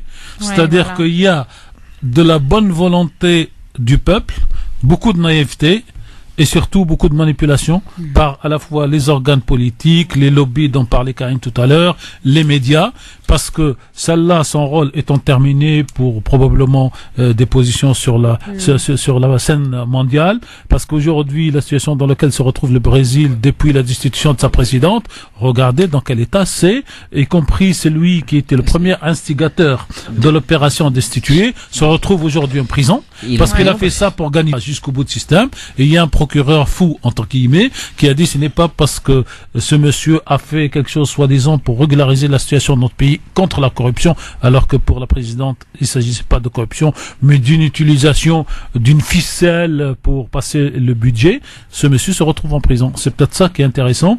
C'est, aujourd'hui, j'ai toujours dit, et je le dis toujours, on est tous au courant par Twitter de ce qui se passe à 30 000 km et plus, et on n'est jamais au courant de ce qui se passe par Twitter dans le quartier dans lequel nous vivons, et il y aura révolution quand les gens... Il faut suivre les comptes du quartier, hein, c'est tout. Non, oui, ben voilà, donc, donc il faut que dans le quartier, c'est une image, vous l'avez compris, Christophe. Bien sûr. Voilà. Donc il faut que les gens s'occupent de ce qui les regarde parce qu'ils sont occupés dans leur tête, parce que très loin, même si ça peut les intéresser. C'est vrai qu'on voyage sur Twitter, sur Facebook, sur tous ces réseaux sociaux, on voyage à travers le monde. Aujourd'hui, tout se sait. Voilà. Même à la minute, quoi. Via certains journalistes aussi, hein. Oui, absolument, qui relatent ce qui se passe, qui voient sur place, effectivement. Alors, on verra en tout cas ce qui adviendra de la Corée du Sud. On va suivre ce dossier de près quand même, parce qu'il est assez intéressant. C'était le dragon. Ouais. À l'époque, on parlait de dragons économiques, et on rêvait que certains pays du tiers-monde deviendraient les dragons comme la Corée du Sud, qui s'est relevée après 54, en une trentaine d'années, pour devenir l'un des meilleurs producteurs ou des plus grands producteurs de la technologie dite moderne. Alors, avant de prendre nos auditeurs, Maïssa, Tarek et Sofiane, notamment, je crois qu'il y a pas mal qui veulent réagir sur ce que déclarait tout à l'heure Jack Lang.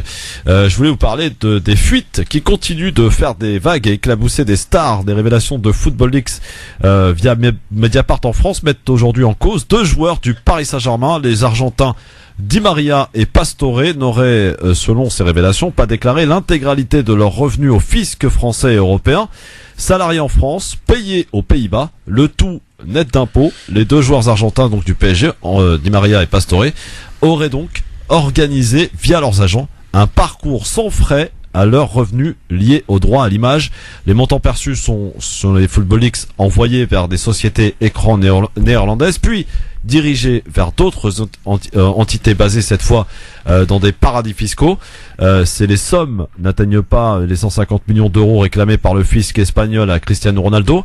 Elles sont toutefois non négligeables et s'élèvent quand même à presque 2 millions d'euros pour chacun des 2 joueurs. Pour l'instant, donc, chez les sponsors Nike et Adidas, c'est silence radio. En revanche, côté PSG, on se targue d'avoir bien rémunéré les agents de manière légale et que la suite du voyage des fonds versés n'est pas du ressort du club de la capitale. Jusqu'ici, en tout cas, rien n'est reproché dans ce dossier précis au Paris Saint-Germain.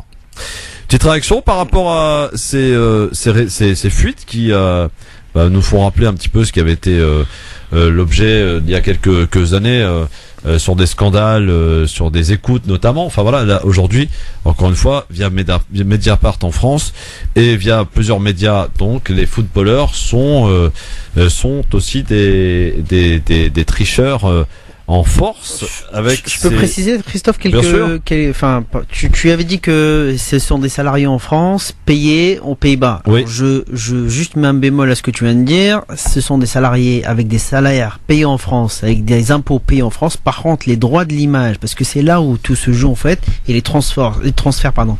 Quand vous faites un transfert aujourd'hui, vous désignez un agent et l'agent est payé par le club. L'agent qu'il soit aux Pays-Bas, de l'autre côté au Brésil, ça n'intéresse pas le PSG. Le joueur, il vient vous dire, ok, vous voulez avoir mes services, payez mon agent. Moi, je suis le PSG, ça m'intéresse pas de savoir où est-ce qu'elle est la société de l'agent. Je paye l'agent parce que c'est lui qui a fait sa prestation. Ouais. Il m'a présenté un joueur. Je parle des droits de l'image parce que c'est là ce qui est reproché d'ailleurs Cristiano Ronaldo et ce qui est reproché à Pastore et à Di Maria. Sur Cristiano Ronaldo, d'ailleurs, si tu regardes bien les chiffres qui sont sortis, on a à peu près 180 millions d'euros de manière globale dissimulés à plusieurs États européens, dont 150 millions d'euros rien que pour Ronaldo. Donc déjà, Cristiano, je parle, hein, le joueur, pas le vrai Ronaldo. Ouais. Et donc Cristiano, c'est quoi? C'est simple. Il est salarié du Real Madrid. Il déclare ses impôts en Espagne et paye ses impôts en Espagne. Sauf que il fait des pubs.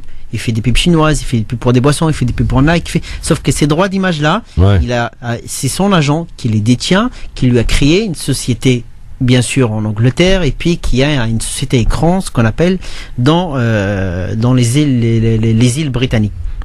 Ça, c'est ce qu'on appelle le système d'optimisation ou de fiscal. D'ailleurs, moi, personnellement, je lutte contre l'évasion fiscale. Et d'ailleurs, si vous regardez rien qu'en France, le montant qui échappe au fisc français à cause de l'évasion fiscale, c'est à peu près entre 60 et 80 milliards d'euros. C'est l'équivalent du budget de l'éducation nationale. L'évasion fiscale coûterait 136 euros par mois aux Français. Et 6 euros la fraude sociale. 6 euros pour ce qui est de la fraude sociale. Voilà. alors que c'est la fraude sociale qui revient à chaque fois dans la bouche des politiques. Le col blanc a encore des beaux jours devant elle. Mais pour revenir à l'affaire du Football League, il faut bien distinguer entre les salaires qui sont payés en France. On est imposable comme tous les citoyens français. Quand tu travailles en France, tu es imposable en France. Sauf que les droits d'image, ce qui est tout autre chose, le joueur a choisi, comme Benzema d'ailleurs, c'est ça au fait quand tu parlais tout à l'heure de Benzema. Benzema a choisi de payer ses droits d'image, de les faire payer en France. Oui, mais sauf qu'il a des sociétés aussi. Il a une société qui gère ses droits d'image. Ouais, non, il est à la tête de société à Lyon. Oui. Et il paye ainsi ses impôts ce qui est normal. en France.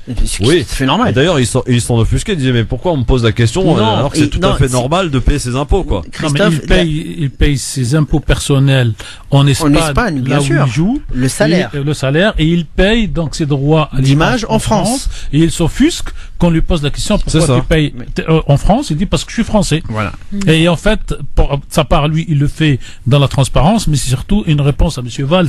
Chasser le naturel et revient au galop pour qu'il le traitait de racaille et de garçon qui n'est pas exemplaire. Welbeck qui est parti en Irlande avec 2% d'impôts. Alors, sur cette question, moi, ce qui m'intéresse, si Maïssa veut dire rajouter un truc, ce qui m'intéresse, ce n'est pas les 80 milliards de fuite du fisc de la France, ce n'est pas ces détournements, je vais aller plus loin.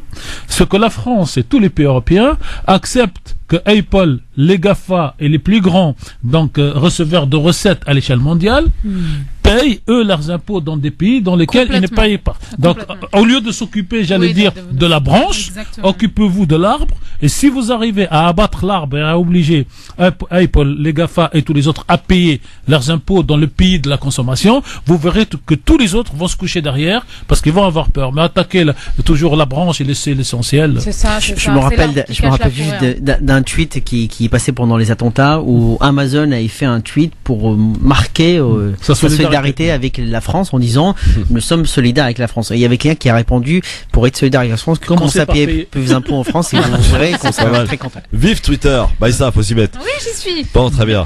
Kamel est avec nous au 01 40 33 9000, j'ai pris au hasard, totalement au hasard. Kamel, bonsoir. Oui, bonsoir Christophe, bonsoir Tarek, bonsoir à vos invités ainsi que aux auditeurs et auditrices. Alors moi j'aimerais réagir. Moi j'ai apprécié effectivement le fait que vous pointiez à l'instant, mon cher Tarek, à la fois deux choses sur le fait qu'on pouvait s'occuper de choses qui nous sont proches. Bien évidemment, il existe une véritable misère au travers du monde, etc. On ne peut pas tout faire les uns et les autres. Alors, sachons faire ce qui se passe autour de nous. Je crois que c'est essentiel de savoir ce qui se passe autour de nous. Si on ne peut pas aider à l'autre bout du monde, on peut peut-être faire quelque chose, et je vous rejoins à ce sujet, dans son immeuble, dans sa rue, dans son quartier, dans sa ville, etc. Et ça, c'est très important. C'est pour rebondir sur ce que vous avez, la personne que vous avez reçue tout à l'heure, ou cet enregistrement, au travers de Monsieur Lang. Moi, je veux... On l'a reçu. Vous l'avez reçu. Alors, écoutez, moi, j'ai un certain malaise avec ce monsieur. Et je voudrais vous l'exprimer tout simplement parce que, effectivement, il a amené un certain nombre de choses. Il est au Parti Socialiste, etc., etc. On connaît un peu sa vie politique. Aujourd'hui, il se retrouve au sein de la présidence de l'IMA. Moi, j'ai un problème avec ces gens qui sont nommés un peu au même titre que monsieur Jean-Pierre Chevènement au sein de la fondation de l'Islam de France. Vous voyez, c'est un peu ces mêmes fonctionnements. Alors on peut aimer le monde arabe ou la culture arabe, etc. et grand bien lui fasse. Moi je crois que nous avons les uns et les autres un rôle à jouer.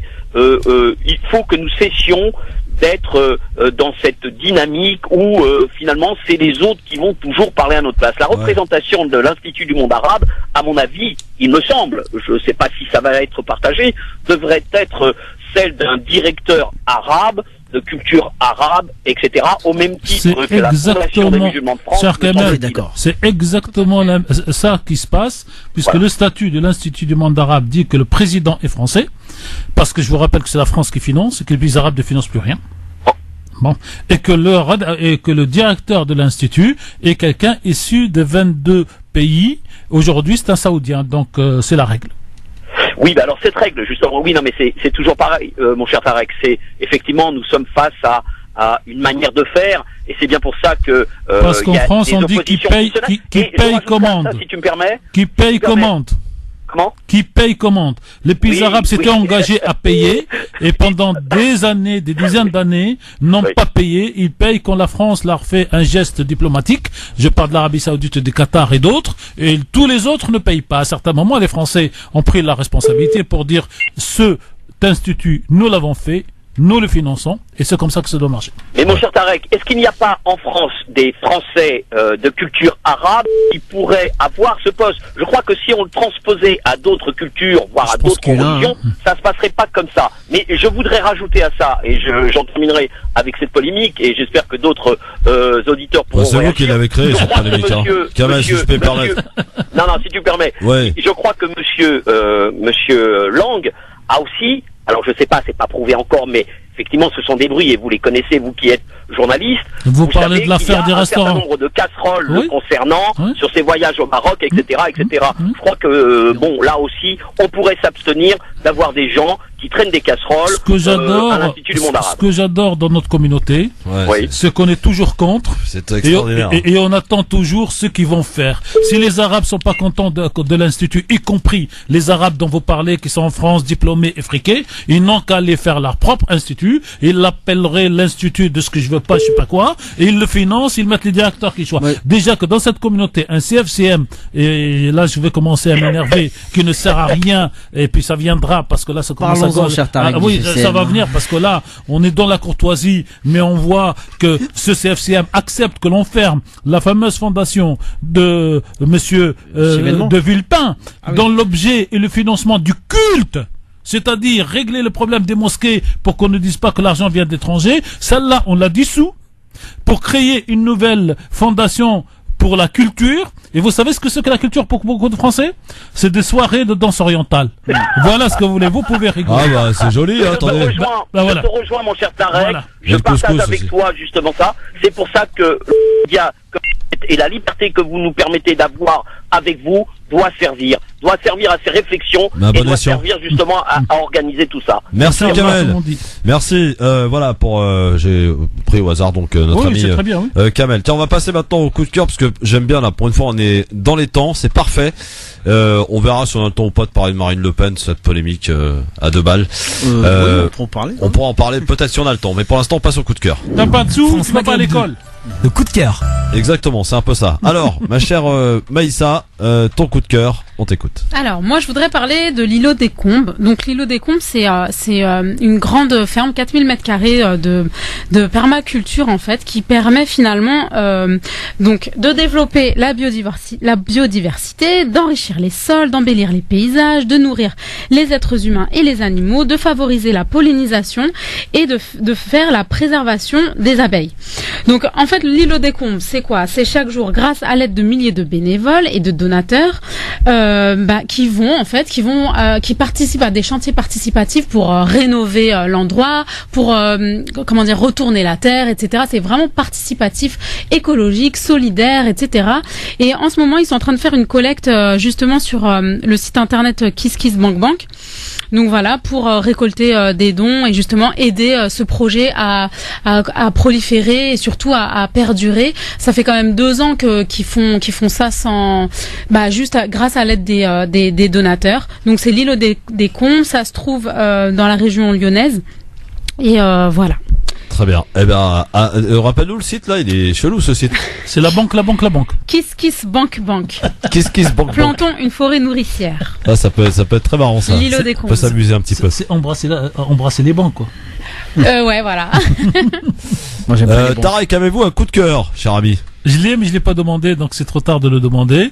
J'aurais, si on avait tout prévu, parce que le travail là se prend, écouter dans quelques secondes Yassidi, qui est le générique de la musique arabe, de la chanson arabe, dans le fameux feuilleton Marseille de Netflix, et pour voir la beauté, et si ce réalisateur avait choisi ce morceau, c'est que la mélodie emporte tous ceux qui connaissent Marseille.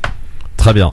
On aura l'occasion d'écouter, peut-être pas maintenant, mais on aura l'occasion, c'est sûr. Et on invite tous les auditeurs à aller l'écouter. Maintenant sur YouTube, on trouve tout. Hein. Mon cher ami Karim.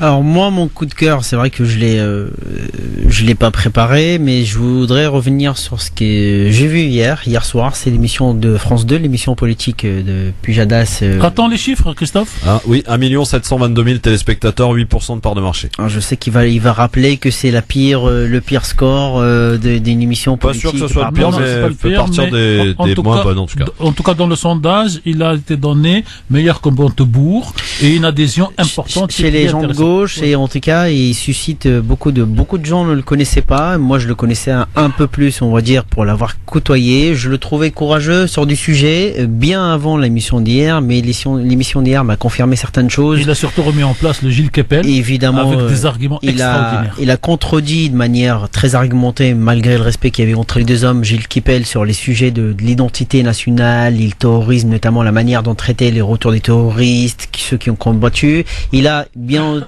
entendu fait face à un maire du Front National, d'ailleurs condamné dans une affaire que n'a pas dû, d'ailleurs il n'aurait pas dû être invité par France 2, parce qu'il était condamné, parce qu'il est en train de virer le Secours populaire dans sa ville. La maire Front National. Voilà, et qui lisait, d'ailleurs, il était venu pour lire ces éléments de langage. Il a tenu un discours beaucoup plus ouvert, et moi, ça, évidemment, je ne peux que applaudir. Il y a la mesure phare, évidemment, sur le revenu universel, c'est le fameux regroupement des aides sous une seule prestation pour les Français. Il y a eu son programme économique qui était arrêté de faire la prophétie, la quasi-religion de la croissance en France. Aujourd'hui qu'on a le fait de ne pas dire à un moment donné, allez prendre son courage à deux mains et aller dire à Bruxelles, écoutez, les 3%, on n'en fera peut-être pas cette année, on le fera dans 3 ans. Ok, bah c'est le seul qui peut le dire aujourd'hui, avec certainement d'autres. Mais en tout cas, dans la primaire de gauche, c'est le seul qui pour moi, me paraît capable de tenir tête au lobby de Bruxelles. Je sais de quoi je parle, parce que Bruxelles, aujourd'hui, à chaque fois, dès que vous êtes élu président, je rappelle ce qui s'est passé avec Hollande, quand il a été élu président de la République en 2012, il y a eu des agences de notation qui sont venues le voir dans son bureau en lui disant, écoutez, monsieur Hollande, si vous voulez appliquer votre programme, c'est simple, votre note va dégrader, vous allez sur le marché obligataire. Ça sera sans nous. Ça sera sans nous, et votre note va se dégrader. Ça veut dire quoi, dégradation? Ça veut dire à la fin de mois, quand vous allez voir sur la marché pour aller emprunter de l'argent, parce que la France, pour investir quasiment tous les mois, emprunte de l'argent au marché européen, finance à la Banque Centrale Européenne. Donc votre note est très dégradée. Vous allez emprunter avec des taux d'intérêt de 24% dans l'équivalent de ce qui s'est passé en Italie. Donc si vous le faites, vous allez avoir du mal à avoir des gens qui vous prêtent de l'argent. Donc voilà, tout ça, ce discours-là, on va dire de manière, cette stratégie. Il y a juste un souci. Il est pas connu? Non, il est au pas PS? du tout. Non, pas du tout. C'est parce que c'est ce qu'on lui reproche, il est au PS. Oui, bah bien sûr, il est au PS. Oui. Mais le problème, c'est que moi, personnellement, je sais pas si ça le fait avec quelques personnes, j'ai beaucoup de mal à écouter Hamon pendant 10 minutes. Après, si on peut voter pour des belles gueules, on peut choisir Macron, notamment, mais moi, c'est pas ce qui m'intéresse. Ce qui m'intéresse, c'est le fond. Attendez, Macron, il va présenter son projet demain. Enfin, une partie de son projet. Et partie Macron, évidemment, je cautionne, enfin, on va dire, je partage son avis sur l'identité de manière, on va dire, le vivre ensemble de la société française. Quand on lui pose la question, quel est votre plan contre l'islam, quel est votre plan pour les quartiers populaires, la seule réponse qu'il a dans la bouche, c'est que moi, je parle à tous les Français, je fais pas de distinction. Ça, évidemment, je ne peux que le partager. Ouais. En revanche, quand il me dit, moi, je donne la totale liberté à un patron et à un chef d'entreprise qui décide des salaires qu'il veut, qui passe outre les syndicats et passe outre les accords de branche aujourd'hui, qui fixent des règles, et heureusement il y a des règles dans ce pays un peu pour encadrer. Moi je rappelle bien que le MEDEF, ce n'est pas l'abbé Pierre, ils sont là pour avoir... ça c'est clair, oui. Ils sont là pour avoir du bon, business. en tout cas, le coup de cœur, c'était l'émission d'Hamon, et tu as des redécouverts, en tout cas. Je l'ai redécouvert, et je rappelle juste, sur une cause qui, je pense, que t'appartient aussi, qui te tenait à cœur, c'était l'un des rares à avoir signé un courrier pour demander la liberté de Moussa à Laurent Fabius. Et j'en suis témoin à l'Assemblée nationale. On a fait des réunions là-dessus avec des députés. Beaucoup de députés ne veulent pas se mouiller parce qu'il y avait la rumeur. Ils n'en sait aussi pas pourquoi. Bah c'est ça. Il dit, écoute, moi, j'ai des gens qui m'ont dit, j'y vais. Il a signé. Très bien.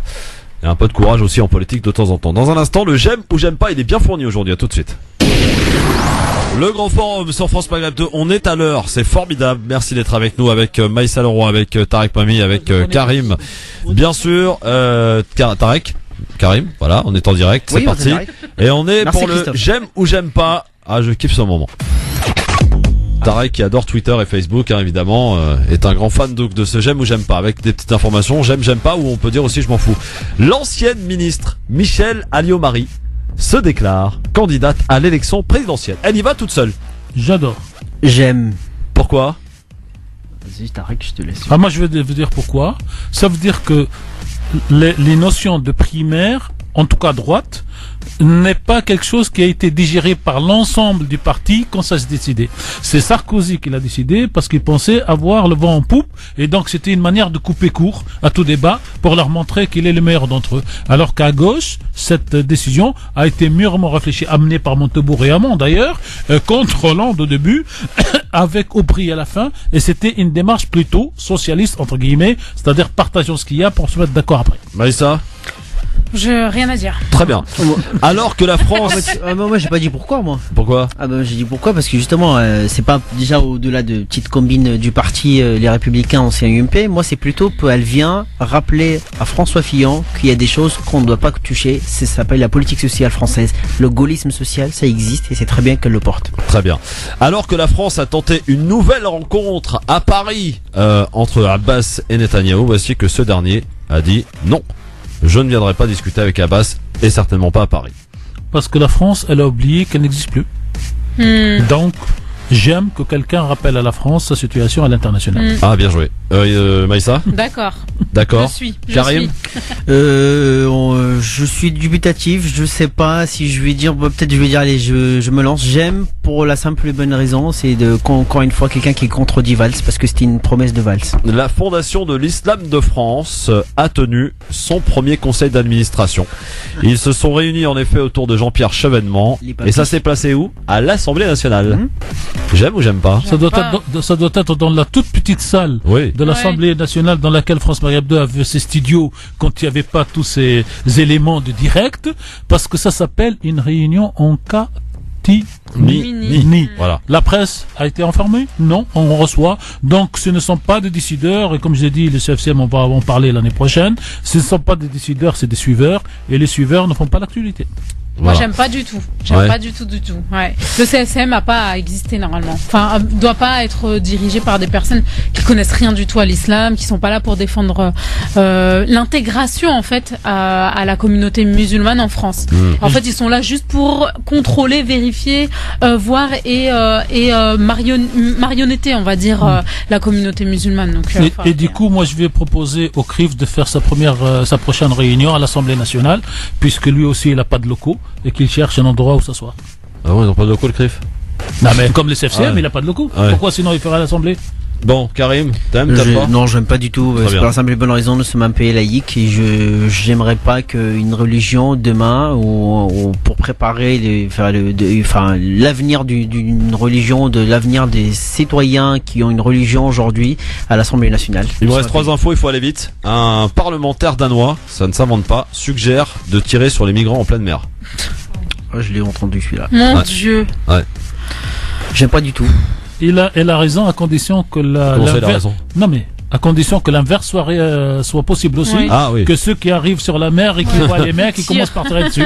Tunisie. Ils sont un partout. Tunisie. Les prêches du vendredi consacrées à la corruption. Ah, j'aime ou j'aime pas ça? Ah ben je poserai une autre question. Est-ce que l'islam autorise la corruption ou pas? Donc j'aime. Maïssa? Ouais, d'accord. Karim? Je m'en fous. Très bien. Très bien. C'est le premier je m'en fous avec une telle sincérité qui arrive dans le studio. Là au moins c'est clair. La dernière petite information, c'est la nomination de Bernard Cazeneuve au poste de Premier ministre, approuvé messieurs dames 77. par 7 Français sur 10. 77%. Je comprends pas. J'aime ou j'aime pas? Moi Je j'aime. comprends pas. Moi j'aime parce que je connais le personnage. Moi aussi. Et qu'on aura 5 mois de tranquillité à la tête de Matignon, et on n'aura pas un fou furieux qui confond islamophobie, antisionisme, antisémitisme, ses intérêts personnels et ceux de ceux qui partent. Il a déjà dit dans certains cercles qu'il attend vivement la fin de cette mission pour qu'il reparte vivre sa vie. Ouais. Karim? Moi j'aime avec un bémol quand même. Ouais. Mais qui se prononce sur l'affaire d'Adama Traoré. Maintenant qu'il est plus le premier flic de France et plein d'autres affaires comme ça, les violences. Je rajouterai alors 2 choses puisque vous tendez la perche, cher Karim, qu'il applique en tant que Premier ministre ce qu'il n'a pas pu appliquer en tant que ministre de l'Intérieur, la fameuse délivrance des récépissés des contrôles policiers, Bien parce sûr. qu'il a plus de force que le ministre de l'Intérieur. Et il était bloqué par Valls d'ailleurs. Oui, hein. tout à fait, je sais. Et qu'il s'occupe des dossiers, alors ça je vous donne le scoop, parce qu'on ne le sait pas beaucoup Oui. ici, de la libération de Georges Ibrahim Abdallah, Abdallah, puisque oui. la Le plus vieux personne... prisonnier de France, quand même. Non, attendez, parce que la personne qui a assassiné le représentant d'Israël à Paris est une dame qui est décédée il y a un mois et dont l'information vient de sortir. Il est condamné pour ce meurtre qu'il n'a pas commis. Je peux raconter une anecdote sur Bernard Cazeneuve? Oui. Rapidement. Mais vraiment rapidement. Hein. C'était à l'Assemblée nationale il y a quelques mois, on va dire, il y a un peu plus d'un an maintenant. Et il est arrivé dans une réunion avec tous les collaborateurs un peu de certains députés de la majorité. Et il disait que il y avait un problème, il avait un problème dans la police, mais il pouvait pas le dire. Le problème, c'était que une bonne partie, et plus de 50%, qui sont vraiment très encartés Front National et qui font des bavures. Mais il peut pas le dire parce qu'il est le premier flic de France et il doit protéger l'institution. Mais il nous a dit quand même que dès que je vois une bavure, je sanctionne, et c'est ça qu'on me reproche en tant que ministre de l'Intérieur. Donc, s'il fait la même politique à Matignon, je ne peux qu'applaudir. Très bien. Il nous a dit la même chose concernant, en cercle fermé, on était 5, sur la délivrance des récépissés de contrôle de police. Ouais, je sais qu'il était bloqué vraiment par Valls. Pour lesquels il lui était favorable. En fait, il faut rien vous dire à vous. Vous répétez tout ce qu'on vous dit. Hein. La radio. Je dis ça, je dis rien. Hein. Non, mais c'est du off. Hein. Ouais. C'est du off. Et on n'a pas l'enregistrement, donc on est des Je menteurs. te rappelle les off de Monsieur Hollande. Ah, Il y a beaucoup d'offs de j'en Monsieur connais Hollande. un qui a enregistré toutes les conversations avec Sarkozy, vous vous souvenez? Buisson. Buisson. Non, c'est pas Buisson. C'est qui alors? Bah, c'est celui qui avait le deuxième numéro de téléphone qu'il a perdu. Paul Busmith. Monsieur Paul Busmith. Busmith. Non, mais Buisson, non, mais Buisson aussi enregistrait tout. Merci beaucoup, Maïssa. Avec plaisir. À très vite. comme d'habitude. Je crois que tu files animer un atelier d'écriture avec Sabrina C'est Artiste. ça, c'est pas un atelier d'écriture, c'est C'est une quoi, alors conférence interactive sur comment assainir ses relations.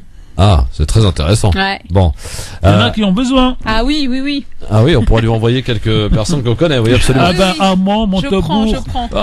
Amand, Montebourg et Valls dans la même salle pour leur expliquer Oh comment ça là marche. là là là. Oh là là, ça. C'est un dur. cas clinique, ça. Tu y arriverais quand même, Maïssa? Toujours. Toujours, très bien. Merci Karim. Merci, si Bon, t'intéresse, moi je tu- file voir mon fils pour éviter les bouchons. Très bien. Par contre, tu remets pas 6 mois avant de revenir, Karim? Je vais essayer de revenir de manière régulière. Bon, très bien. Voilà. Bon, Tarek, à vendredi. Inch'Allah, oui. Je connais déjà les personnes qui seront autour de vous. Bouchra la Baronne et Akli Menouli. Qui n'a pas pu venir aujourd'hui parce Oui, qu'il n'a alors- pas emprunté la voiture de Valls. Voilà. Parce qu'avec la voiture de Valls, père ou impair, tu peux rouler. C'est ça. Voilà. Merci à tous. En tout cas, restez Au avec revoir, nous sur bonne France Royal soirée. 2. Bonne soirée. 18h04 minutes. Oula, on a un peu dépassé sur le coup. Le rappel de l'actualité, c'est avec Marine Garel. Bonsoir Marine.